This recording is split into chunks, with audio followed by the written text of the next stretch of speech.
Muy buenos días, hermanos, que el Señor les bendiga. Es un gran placer y honor para mí estar nuevamente con ustedes en el primer sermón del año 2021. Que el Señor les bendiga. Espero que hayan pasado unas felices fiestas con sus familias, con sus familiares, en su burbuja, y sigamos confiando en el Señor en este nuevo año y sigamos viendo cómo la voluntad del Señor se sigue cumpliendo para su gloria y honra en este nuevo año que ha de comenzar.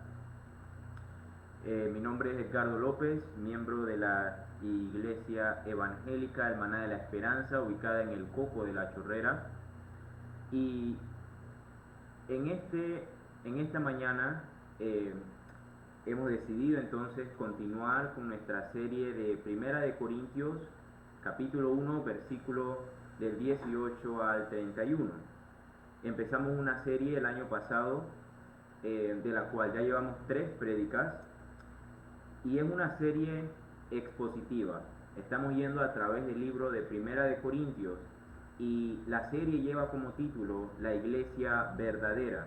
Estamos viendo cuál es la verdadera esencia de la iglesia en esos tiempos y cuál es la verdadera esencia que nosotros debemos tener el día de hoy. Sin duda es la misma, pero a través de los problemas que la iglesia de Corintio pasó, estamos sacando muchas aplicaciones y aprendiendo a la vez cómo nos debemos de comportar individuales dentro del cuerpo de Cristo.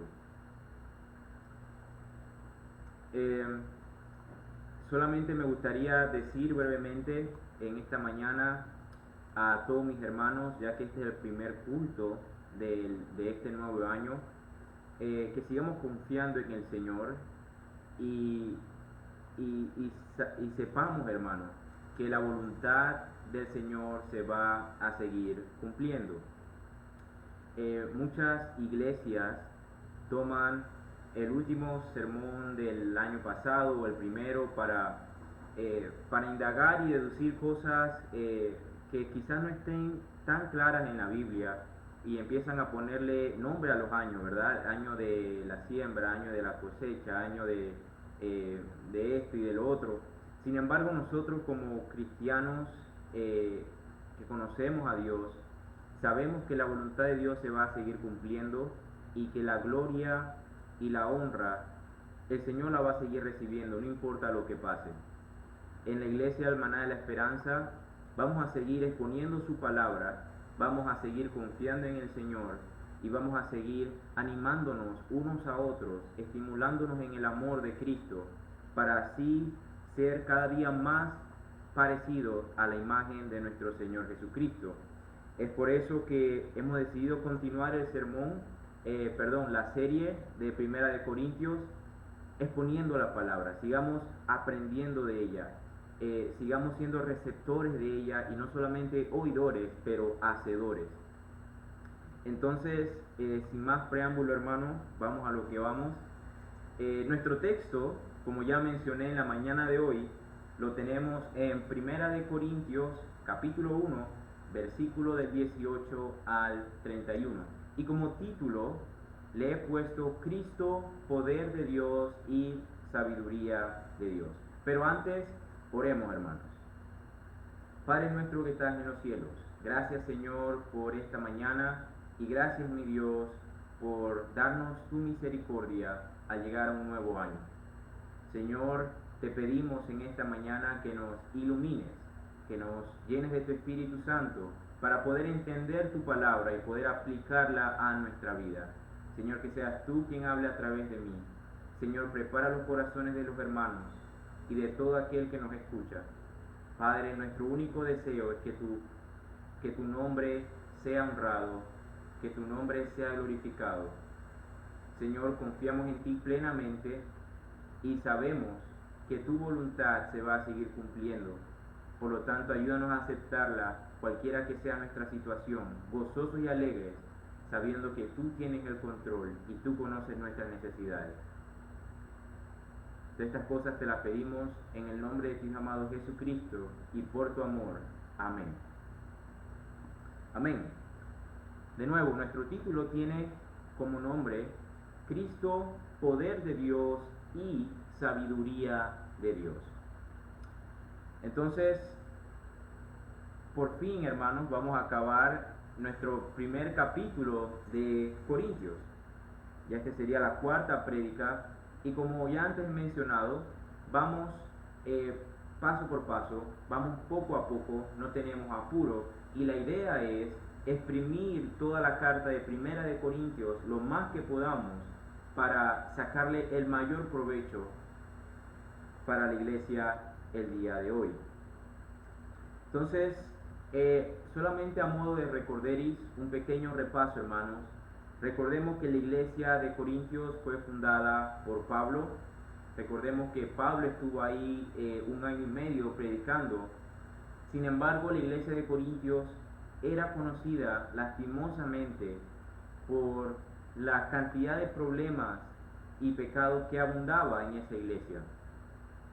Luego vemos que la familia de Chloe notifica todos estos problemas a Pablo, y Pablo, con un amor de padre, con un amor paternal, entonces le escribe esta carta deseando no solamente el bien de ellos, pero corregirlos y estorbarlos para que vuelvan a las sendas antiguas, para que vuelvan al verdadero cristianismo. Entonces, desde el capítulo 10 vemos cómo Pablo de una vez empieza a atacar los problemas que hay dentro de la iglesia, empezando principalmente por el de la unidad. En la iglesia de Corintios no había unidad, había mucha división. Recordemos que muchos hacían llamar: yo soy de Pablo, yo soy de Apolos, yo soy de Cristo. Entonces vemos que Pablo los confronta y los llama a darse cuenta de que todos somos parte del cuerpo de Cristo. Ninguno es más importante que otro, todos formamos parte de la misma iglesia. Y esto es lo que Pablo continúa haciendo en los versículos siguientes que vamos a exponer en la mañana de hoy. Pero ahora Pablo empieza a hablarles de Cristo, y no solamente de Cristo, sino del poder del Evangelio y de lo que Dios le ha placido hacer, para que ninguno se jacte, para que ninguno se enorgullezca de sí mismo, y toda la iglesia de Corintios se dé cuenta de su estado para con Dios. Pablo les recuerda los designios de Dios, cómo Dios lo ha decidido hacer, y les hace un llamado al Evangelio nuevamente. Y recordemos, hermanos, que Pablo aquí está hablando a cristianos. Pablo le llama hermanos, a pesar de todos los problemas que ellos estaban pasando. Empecemos pues con el pasaje. Vamos a leer primero todos los versículos del 18 al 31 y luego vamos a ir parte por parte, expositivamente, desglosando cada versículo. Leamos. Primera de Corintios, capítulo 1, del 18 al 31. Porque la palabra de la cruz es locura a los que se pierden, pero a los que se salvan, esto es a nosotros, es poder de Dios. Pues está escrito: destruiré la sabiduría de los sabios y desecharé el entendimiento de los entendidos. ¿Dónde está el sabio? ¿Dónde está el escriba? ¿Dónde está el disputador de este siglo? ¿No ha enloquecido Dios la sabiduría del mundo? Pues ya que en la sabiduría de Dios el mundo no conoció a Dios mediante la sabiduría, agradó a Dios salvar a los creyentes por la locura de la predicación, porque los judíos piden señales y los griegos buscan sabiduría. Pero nosotros predicamos a Cristo crucificado, para los judíos ciertamente tropezadero, y para los gentiles locura. Mas para los llamados, así judíos como griegos, Cristo, poder de Dios y sabiduría de Dios. Porque lo insensato de Dios es más sabio que los hombres, y lo débil de Dios es más fuerte que los hombres. Pues mirad, hermanos, vuestra vocación, que no sois muchos sabios según la carne, ni muchos poderosos, ni muchos nobles, sino que lo necio del mundo escogió Dios para avergonzar a los sabios, y lo débil del mundo escogió Dios para avergonzar a lo fuerte. y lo vil del mundo y lo menospreciado escogió Dios, y lo que no es, para deshacer lo que es, a fin de que nadie se jacte en su presencia, mas por él estáis vosotros en Cristo Jesús, el cual nos ha sido hecho por Dios sabiduría, justificación, santificación y redención, para que, como está escrito, el que se gloría, gloríese en el Señor. Bien, empecemos entonces, hermanos, con los dos primeros versículos, los tres primeros versículos, del 18 al 20. Porque la palabra de la cruz es locura a los que se pierden, pero a los que se salvan, esto es a nosotros, es poder de Dios. Pues está escrito, destruiré la sabiduría de los sabios y desecharé el entendimiento de los entendidos. ¿Dónde está el sabio? ¿Dónde está el escriba? ¿Dónde está el disputador de este siglo? ¿No ha enloquecido Dios la sabiduría del mundo? En el versículo 18 vemos que Pablo está diciendo, porque la palabra de la cruz es locura. Lastimosamente, hermanos, lo que para nosotros es lo más valioso, lo que para nosotros tiene mayor importancia como cristianos, para los demás es una absoluta locura y una historia sin sentido. Y esto es lo que Pablo le está tratando de decir a los corintios. Él dice que la palabra de la cruz es locura a los que se pierden. Pero, ¿qué significa la palabra de la cruz? La palabra de la cruz significa simplemente el mensaje cristiano. ¿Cuál es el mensaje cristiano que nosotros predicamos y por el cual nosotros vivimos y estamos dispuestos a morir? ¿Cuál es ese mensaje? ¿Qué tiene ese mensaje en sí que es locura para los demás? Si analizamos los 4 grandes sermones que el apóstol Pedro dio en Hechos, desde la venida del Espíritu Santo en adelante, ahí en Hechos hay 4 grandes sermones expuestos por Pedro. Les voy a dar las citas, pero no para que lo busquen, sino para que lo apunten, y más adelante en su estudio, en su tiempo, hermanos, ustedes puedan ver que hay ciertas cualidades que se repiten en el mensaje cristiano, y estas cualidades son la esencia del cristianismo. El primer discurso de Pedro lo podemos ver en Hechos capítulo 2 del 14 al 39. El segundo lo podemos ver en el capítulo 3 del 12 al 26. El tercer discurso de Pedro lo podemos ver en el capítulo 4, versículo del 8 al 12. Y el cuarto en el capítulo 10 del 36 al 43. Hay ciertos elementos constantes, hermanos, en la predicación cristiana. Y yo traje aquí 5 para resumiros, para no tomar el tiempo leyendo los 4 sermones de Pedro y sacarlos. Yo ya he hecho el trabajo y se los traigo resumidos. Número 1. En la predicación cristiana se anuncia que el gran momento prometido por Dios ha llegado.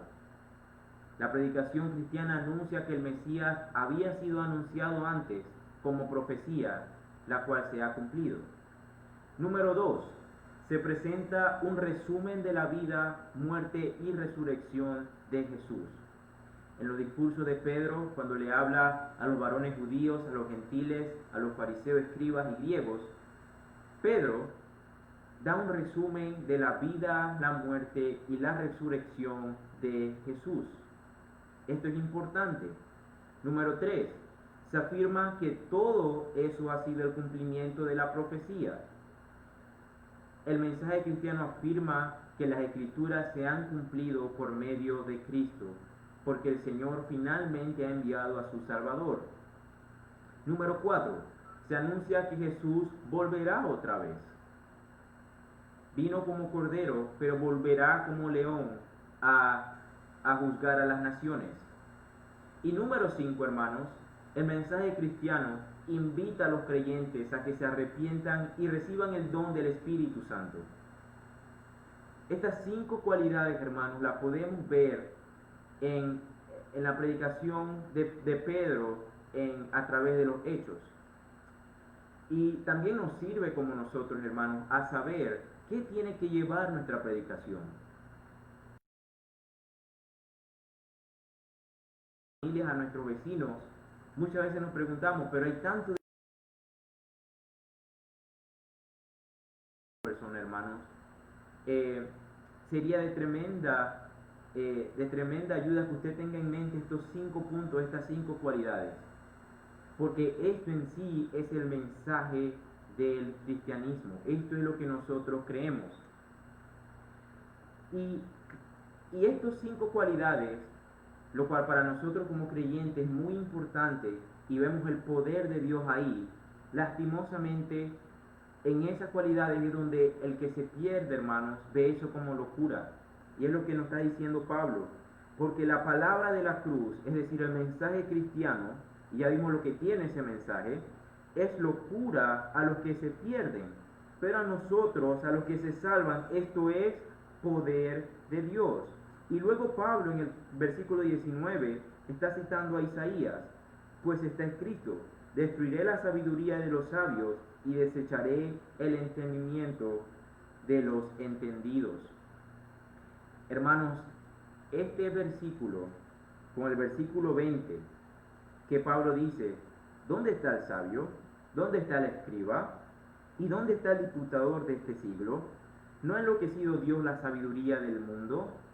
Aquí Pablo ahora está parafraseando también una porción de Isaías. Y este versículo, hermano, enseña específicamente que la sabiduría humana no solo no es confiable, sino que es pasajera. Y para continuar con ese pensamiento, hermanos, Pablo hace varias preguntas, en realidad una en 3 partes. En la parte donde él dice dónde está el sabio, dónde está el escriba, dónde está el disputador de este siglo, es como que si Pablo estuviera preguntando: ¿dónde están todos los inteligentes que tienen las respuestas? Hermanos, ¿cuánto más cerca estamos nosotros como hombres de la paz de lo que estábamos hace un siglo atrás?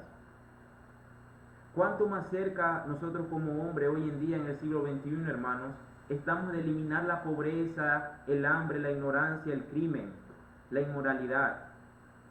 No estamos más cerca, hermano, al contrario, estamos peor que nuestros antepasados. Es cierto que han habido, hermanos, muchos avances en tecnología, en ciencia, en conocimiento y en comunicación, pero muchos de esos avances en realidad no nos han hecho avanzar a esa meta que todos tenemos. La sabiduría humana sirve mucho para ciertos conocimientos, pero en cuanto a cuestiones de la vida eterna, la sabiduría humana se queda corta y está destinada al fracaso. Cuando nos hacemos preguntas importantes como ¿qué va a pasar cuando muramos? ¿Cuál es nuestro propósito en la vida? ¿Por qué nacimos? Todas esas preguntas encuentran su respuesta de una manera coherente solamente con el cristianismo. Y esto es lo que el hombre, a través de su filosofía y sabiduría humanista, ha tratado de explicar desde el primer amanecer de la historia. El hombre, hermanos, siempre ha sido un ser religioso desde que empezamos a existir, porque es algo que llevamos dentro de nosotros. Pero en su sabiduría, queriendo encontrar esas respuestas dentro de sí, entonces el humano ha errado toda su vida. Ha buscado la sabiduría en cosas o las respuestas en cosas vanas, en cosas fútiles que no tienen nada que ver con el cristianismo. Y es aquí donde Pablo hace hincapié. Pablo le dice: la sabiduría humana no sirve para conocer a Dios. La única manera de conocer a Dios es a través del mensaje de la cruz, a través del Evangelio. Hermanos, nosotros somos mucho más instruidos que nuestros antepasados. Y yo creo que usted puede darse cuenta. Hay muchos que tienen padres, abuelos, que ni siquiera llegaron a 6º año, ni siquiera llegaron a 6º grado, simplemente por el tiempo difícil de aquella época y por las circunstancias que ellos vivían. Y muchos de nosotros sí hemos completado la escuela y muchos ya tienen también títulos universitarios, doctorados y demás. Entonces podemos decir que somos más instruidos que nuestros antepasados, pero no somos más morales. Al contrario, hermanos, Nuestra moralidad cada día está más en decadencia y lo podemos ver cada día en las noticias. Miren la ley que se acaba de aprobar en Argentina en cuanto a los abortos, hermanos. Han aprobado los abortos legalmente hasta 3 meses y medio del embarazo de la mujer. Hermanos, le estamos llamando derecho a asesinar al niño en el vientre de la madre. ¿Dónde está nuestra moral como humanos? Hermanos, tenemos más medios para ayudarnos mutuamente, pero no somos menos egoístas que antes. Y esto es lo que Pablo le está diciendo a la iglesia de Corintios. Vamos a ver los próximos 3 versículos, 21 al 23. Dice, pues ya que en la sabiduría de Dios el mundo no conoció a Dios mediante la sabiduría, agradó a Dios salvar a los creyentes por la locura de la predicación.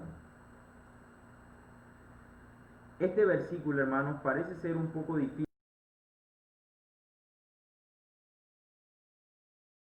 Pues ya que en la sabiduría de Dios el mundo no conoció a Dios, mediante la sabiduría agradó a Dios salvar a los creyentes por la locura de la predicación.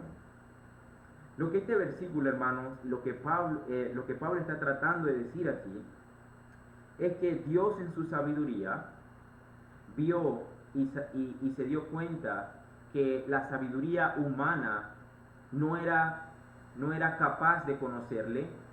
Él entonces, al ver esto, decidió salvar a los creyentes por la locura de la predicación.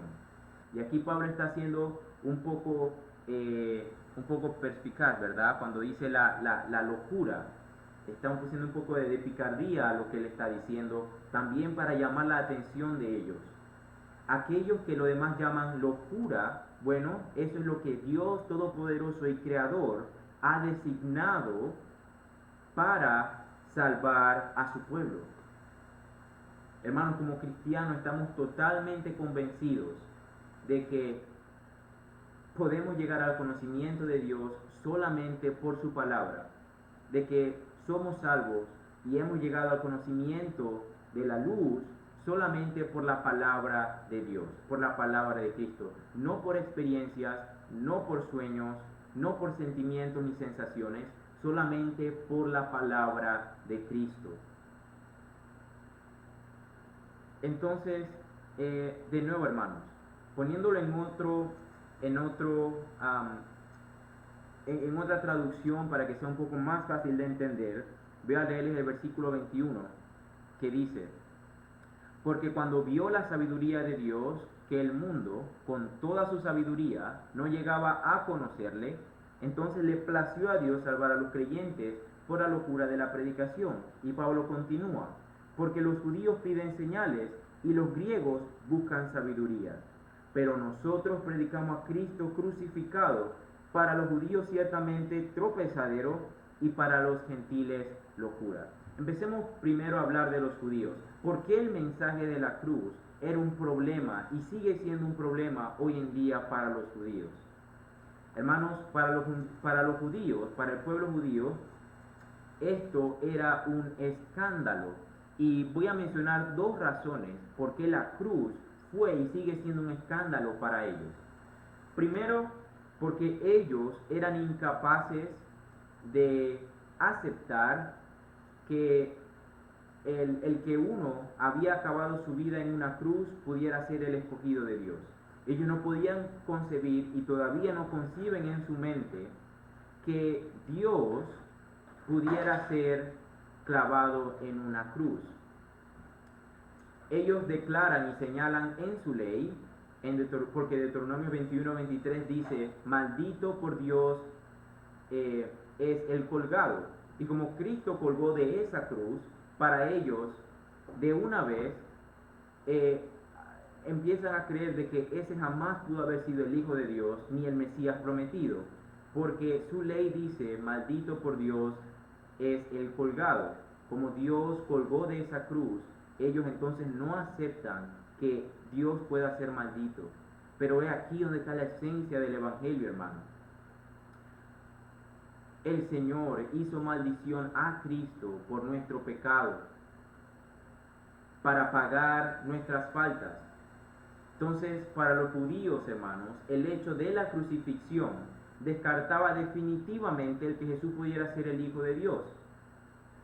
Ahora, si ustedes no han leído, hermanos, Isaías 53 es un relato asombrosamente real, y si usted lo lee, hermanos, usted se va a dar cuenta como Cristo es el siervo sufriente de Israel en ese capítulo. Y Isaías 53, hermanos, forma parte del Antiguo Testamento, de lo que ellos creen como la ley mosaica. Y aún así, teniendo ese salmo, ellos se niegan a aceptar de que Jesús es aquel siervo sufriente de Isaías 53. Los exhorto a leerlos, hermanos, y ustedes van a ver cómo ese salmo tan detalladamente narra exactamente lo que pasó en la cruz ese día, teniendo en mente que Isaías escribió ese capítulo 700 años antes de la muerte de Cristo. Entonces, hermanos, la cruz era y es para los judíos una barrera que no van a poder pasar para creer que Jesús es el Mesías prometido. Ahora, como segundo punto, los judíos no querían más que señales. Cuando llegara la edad dorada de Dios, ellos esperaban que el Mesías produjera hechos sorprendentes. Ahora, Jesús, vemos a través del Evangelio, que Él realizó milagro tras milagro, en el mismo centro del judaísmo, al frente de ellos, y muchos de ellos, la mayoría de ellos en público, hermano. Pero a pesar de ello, la mayoría de los que vieron con sus ojos esos milagros y las señales sobrenaturales del Mesías, no creyeron en Él.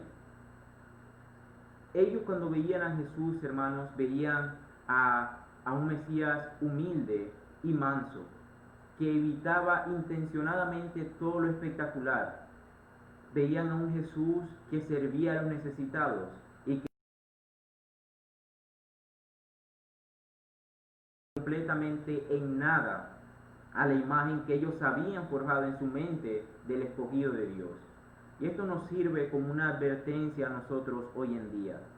Los fariseos, los judíos en ese tiempo, hermanos, no creyeron en que Jesús era el Mesías, porque en sus mentes se habían forjado, se habían hecho una imagen diferente de lo que el Mesías iba a hacer. Ellos creían en un líder político, en un líder que los iba a librar del yugo de los romanos.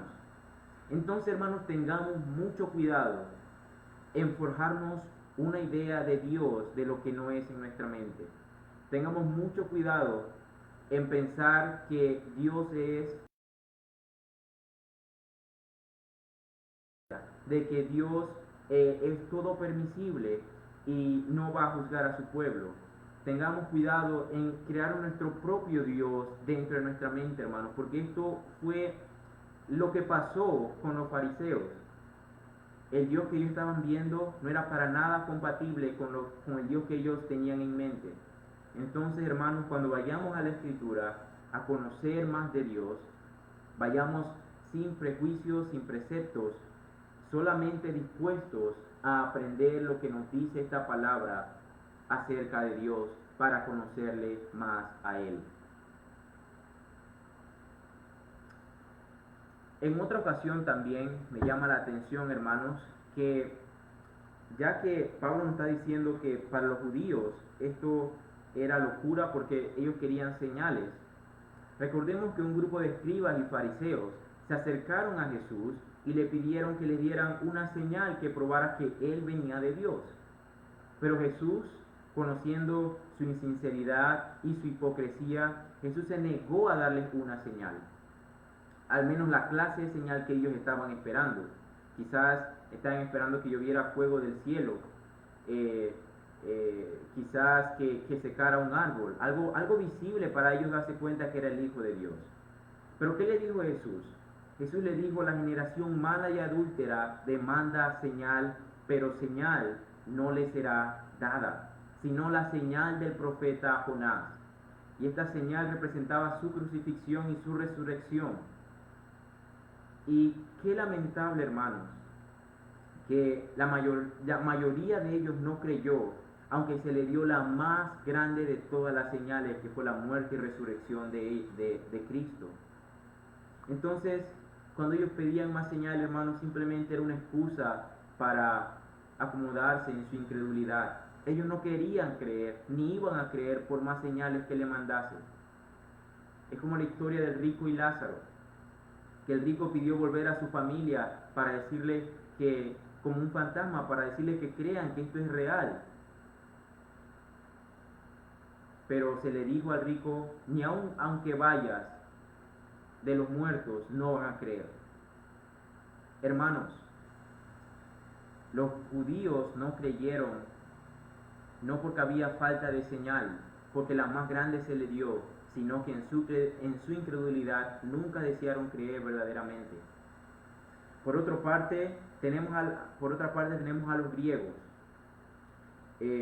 donde Pablo nos dice: para los judíos ciertamente tropezadero, y para los gentiles, es decir, los griegos, y todo aquel que no fuera judío, locura. ¿Qué pasa con los griegos? Los griegos, hermanos, querían algo que ellos pudieran rumiar y resolver dentro de sus propias mentes. Para los griegos, el mensaje de la cruz, hermanos, no tenía el menor sentido, y por eso es que Pablo muy adecuadamente lo llama locura para ellos. Recordemos, hermanos, que cuando Pablo fue a Atenas, al Areópago, donde ellos tenían las estatuas de todos sus dioses, había uno que decía al Dios no conocido. Los griegos, hermanos, donde se dice que es la cuna de la sabiduría, ellos buscaban la sabiduría, la filosofía y todas estas ciencias para resolver las más grandes dudas existenciales. Todos ellos, todas esas filosofías, toda esa sabiduría humana, les había permitido conocer muchos pequeños dioses, ¿verdad? Y ellos tenían también en ese Areópago al Dios no conocido. Y es muy triste que esa sabiduría los llevó a crear nuevos dioses, pero al Dios que había sido su creador no le era suficiente para conocerlos. Esa sabiduría humana que prevenía dentro de ellos mismos no era suficiente para conocer al Dios creador. Entonces aquí también voy a mencionar, hermanos, dos razones por las cuales el mensaje de la cruz o el mensaje cristiano era una locura para los griegos. Para los griegos, hermanos, la cualidad característica de Dios era lo que ellos llamaban apaetía, que es donde salió la palabra apatía hoy en día en el español. Y apatía, hermanos, es cuando nosotros no sentimos ningún tipo de deseo o no nos importa lo que está pasando. Cuando decimos esa persona es como apática, damos a entender que no siente, que no le importa nada. Y para los griegos, ellos decían que Dios tenía esta apatía, que Dios no podía sufrir, Dios no podía sentir tristeza ni felicidad, porque si no dejaba de ser Dios. Y ellos razonaban diciendo que si Dios pudiera sentir alegría o tristeza, eso quería decir que algo le podría afectar, por lo tanto no podría ser Dios. Así que Dios para ellos tenía que ser incapaz de sentir nada, para que nada le pudiera afectar. Entonces cuando ellos oyen el mensaje de la cruz, de este Dios que se encarnó y murió en la cruz, sufriendo, varón de dolores, para los griegos esto era una contradicción, por lo que se burlaban del mensaje cristiano. ¿Cómo su Dios se va a doler, se va a poner triste? Para esto esto no tenía lógica, por lo cual el mensaje de la cruz, más que molestarle, le era situación de risa y de burla para ellos.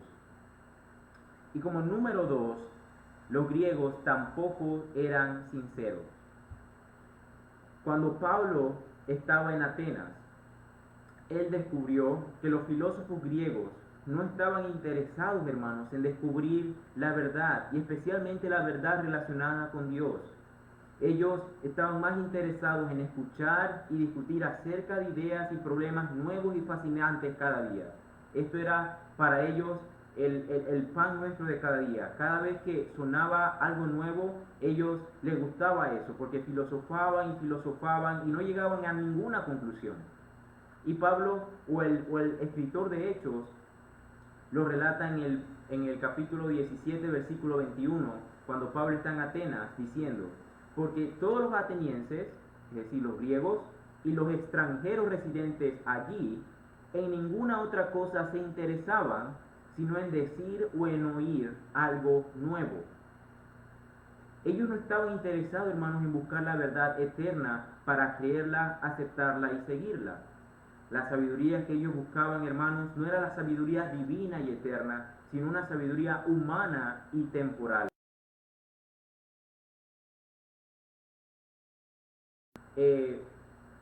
No era para nada la sabiduría de Dios.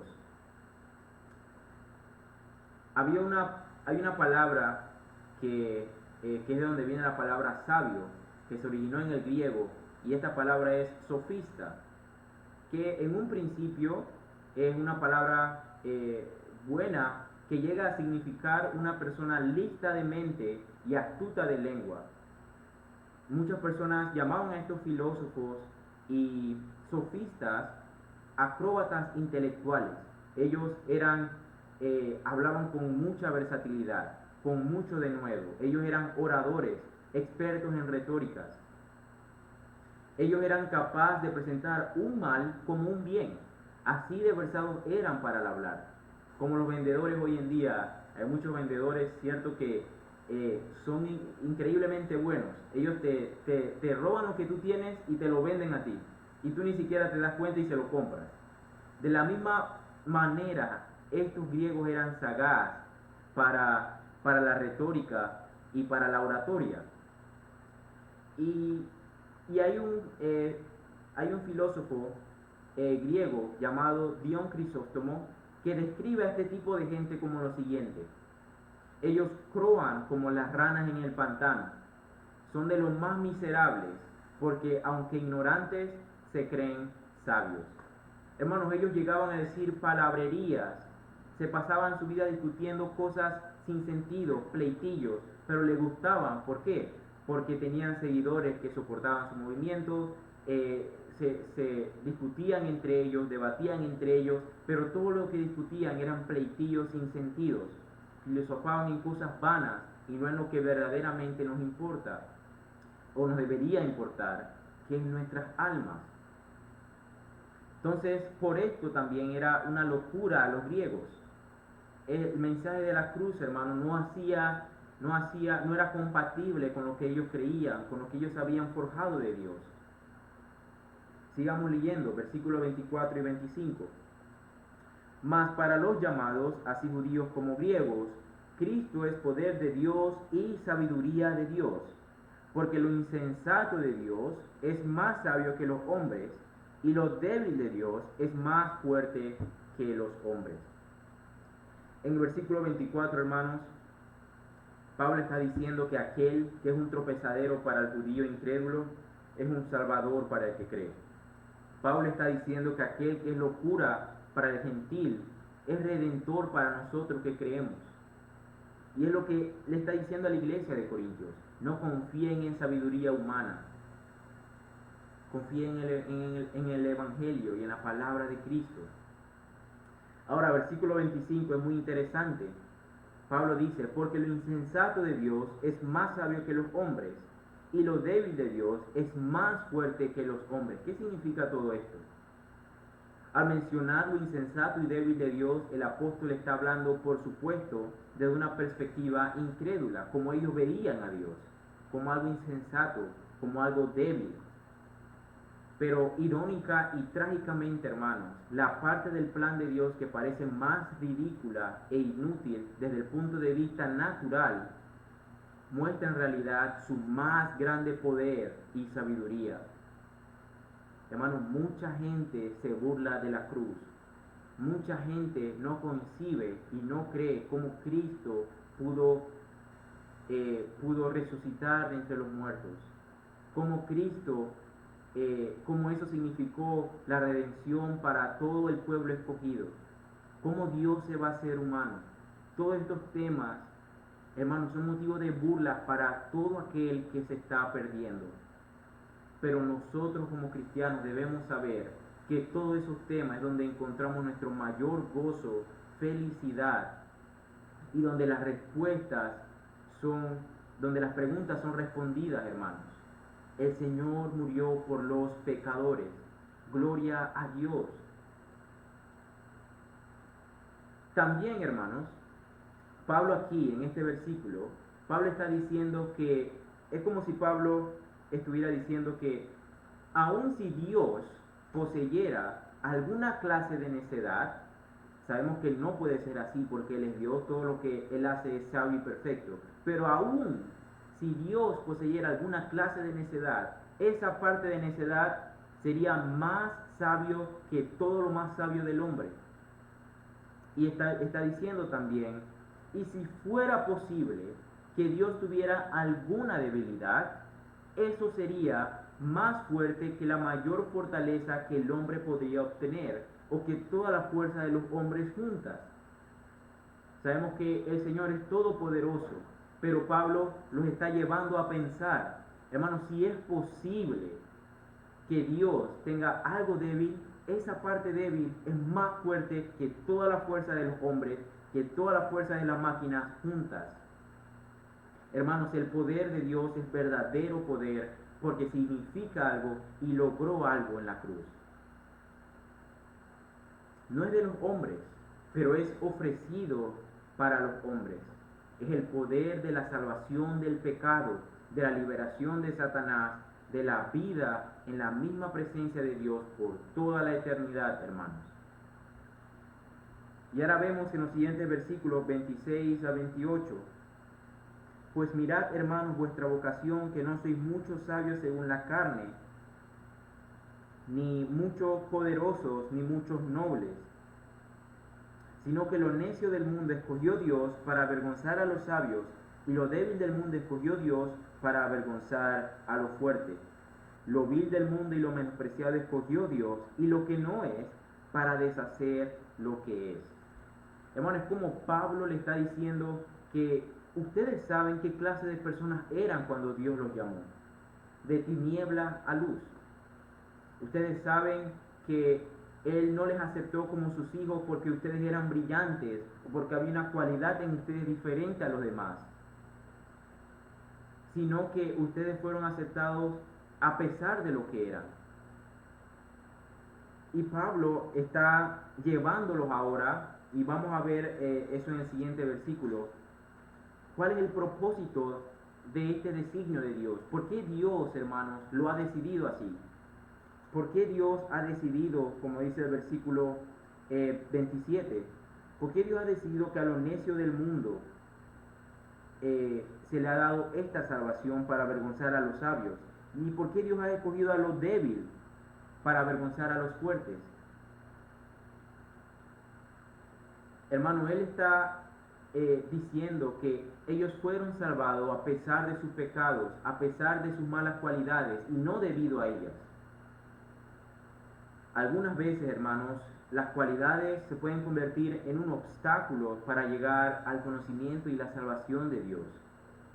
Él estaba dándoles a entender que ellos deberían de haber estado contentos, porque no muchos de ellos eran sabios según la carne, ni no muchos de ellos eran nobles, ni tenían poder en aquellos tiempos.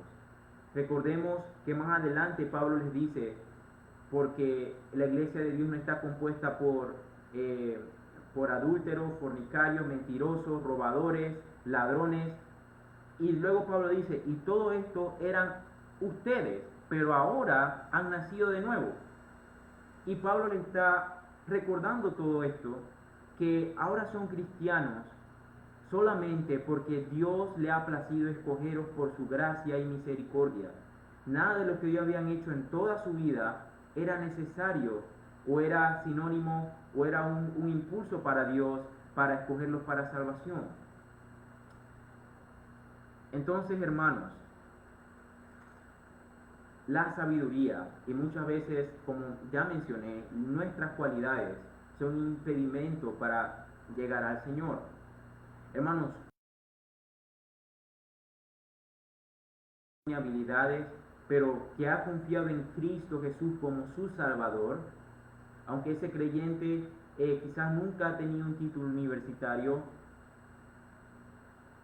o no se ha graduado completamente de la escuela, pero si él es un verdadero creyente, sencillo, que ha puesto toda su confianza en Cristo, humilde y fiel al Señor, ese creyente, hermanos, es más sabio que un brillante doctor en filosofía que se burla del Evangelio. El creyente sencillo, hermanos, conoce el perdón, conoce el amor, conoce la gracia, la vida, la esperanza, conoce la vida eterna que le ha de venir. Pero en otra mano, el doctor de filosofía, estudiado, incrédulo, no sabe nada aparte de sus libros y de su propia mente y de su sabiduría vana. Al final, su alma se va a perder. Entonces, hermanos, no estoy diciendo que el estudio ni las ciencias son malas. Debemos de prepararnos, debemos de estudiar, inclusive más nosotros como cristianos. Pero, aún así, el Señor nos ha dado muchas respuestas de cómo vivir a través de su palabra. Ahora, versículo 29. ¿Cuál es el propósito? ¿Por qué Dios, hermanos, por qué Dios ha querido esto? ¿Por qué Dios ha querido salvar a los débiles para menospreciar a los fuertes, escoger a los necios del mundo para avergonzar a los sabios? ¿Por qué esto? Y el versículo 29 tiene la respuesta. ¿Cuál es el propósito de esta sabiduría de Dios? ¿Por qué Dios lo ha querido así? Versículo 29 dice, a fin de que nadie se jacte en su presencia. El propósito primero y principal, hermanos, de la sabiduría de Dios que produce salvación es el de glorificarlo a Él. Nadie, hermanos, absolutamente nadie, jamás tendrá una razón para jactarse en su propia presencia. El hombre simple, tonto y débil no puede hacer nada por sí mismo. Tenemos que aprender, hermanos, que Dios ha hecho todo en cuanto a nuestra salvación. Lo único que aportamos a nuestra salvación es nuestros pecados. Olvídense de esa frase de que el Señor hace 99 pasos y tú solamente tienes que dar un paso. No, el Señor se encarga absolutamente de todo en cuanto a la salvación. Y esto es lo que dice Efesios capítulo 2, versículo del 8 al 10. Porque por gracia sois salvos por medio de la fe, y esto no de vosotros, pues es don de Dios, no por obra, para que nadie se gloríe. Nadie, hermano, se va a poder jactar de nada. Un predicador dijo que cuando, fue Paul Washer quien dijo que cuando él muriera y fuera al cielo, obviamente parafraseando, porque no va a ser así, pero él dijo, si me preguntaran en el cielo, Washer, él dijo, mi respuesta a esa pregunta nunca va a ser porque fui pastor más de 15 años. Mi respuesta a esa pregunta nunca va a ser porque fui misionero por 5 o 10 años. Mi respuesta a esa pregunta nunca va a ser porque abrí un ministerio, una organización misionera, o porque mantuve bien a mi familia, porque fui bueno. Nunca va a ser eso. La respuesta de él y la de todos los cristianos debe ser por la sangre de Cristo. Si tenemos alguna respuesta, hermanos, para darle al que nos pregunta de por qué hemos de entrar al cielo, simplemente va a ser por la sangre de Cristo y porque decidimos confiar en Él. Somos salvos, hermanos, por la obra perfecta que Él vivió.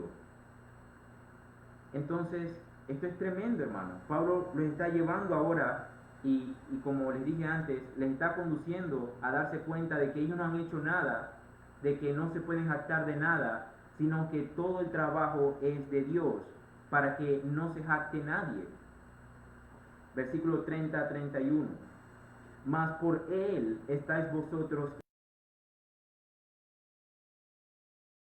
sabiduría, justificación, santificación y redención, para que, como está escrito, el que se gloría, gloríese en el Señor. Dios tiene un propósito, hermanos, para los que salvan. Y su propósito, pero 4 de ellos aparecen mencionados aquí por Pablo y son y es importante que nosotros lo notemos y profundicemos un poco en ellos. Entonces Pablo está diciendo en el versículo 30, debido a que ahora estamos en Cristo Jesús, nosotros como salvos recibimos sabiduría, justificación, santificación y redención. Vamos a ver el primero, que es la sabiduría. Hermanos, los creyentes recibimos sabiduría de Dios. Nosotros no solamente somos salvos por la sabiduría de Dios, sino que recibimos la sabiduría de Dios para reemplazar la nuestra. Los verdaderamente sabios de este mundo, hermanos, no son los que tienen la sabiduría de este mundo, sino la del Señor. Cuando somos llamados al pueblo de Dios, ustedes se han dado cuenta o se van a empezar a dar cuenta, hermanos, de que nuestra forma de pensar va a cambiar. Nuestra manera de ver al mundo va a cambiar. Nuestra cosmovisión, como se le conoce, nuestra manera de ver al mundo va a cambiar por medio de su palabra. Ahora absolutamente todo lo que pasa a nuestro alrededor lo vamos a ver a través de los lentes de las escrituras. La escritura va a ser el filtro de nosotros para saber si algo es bueno o si algo es malo. La escritura va a ser el manual de conducta y fe para nosotros.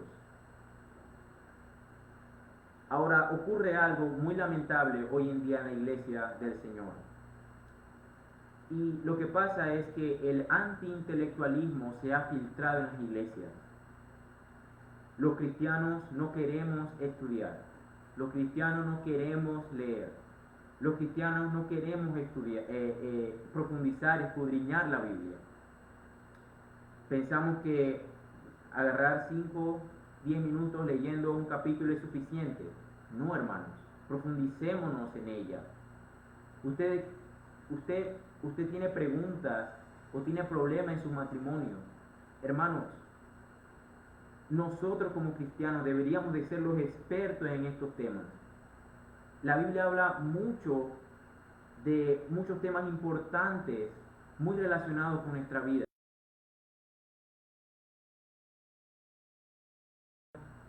Recurre a alguien más, recurre a un psicólogo, recurre a un especialista, recurre, no sé, a un amigo que quizás no es ni cristiano. Hermanos, los expertos en matrimonio deberíamos de ser nosotros. ¿Pero por qué no lo somos? Porque no profundizamos, porque no estudiamos la palabra.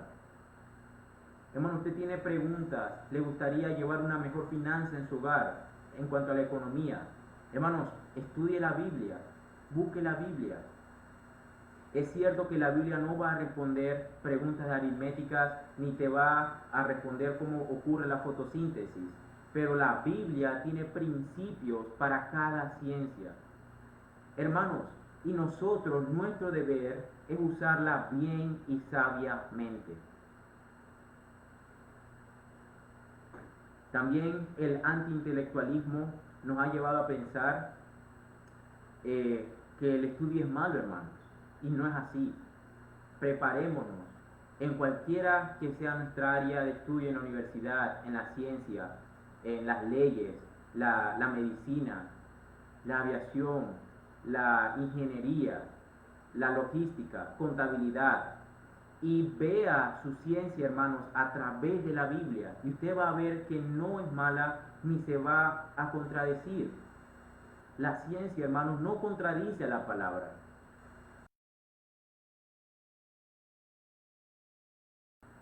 La naturaleza la ha creado Dios. ¿Cómo una creación de Dios va a ir en contra de lo que Él ha dicho? No puede ser. Hay unas posibles contradicciones, pero en las posibles la tiene. Hermanos, estudiemos, profundicemos la palabra del Señor. Leamos buenos libros, hermanos. Segundo, Pablo nos dice que también se nos ha dado la justificación. Hermanos, esto quiere decir que ahora tenemos la debida relación con Dios. Por nuestros propios esfuerzos nunca podremos alcanzarla. Solamente es nuestra cuando nos damos cuenta por medio de Jesucristo que no es por lo que nosotros podamos hacer por Dios, sino por lo que Él ha hecho por nosotros, es que ahora somos justos ante sus ojos. Santificación, también se nos ha dado la santificación, dice Pablo.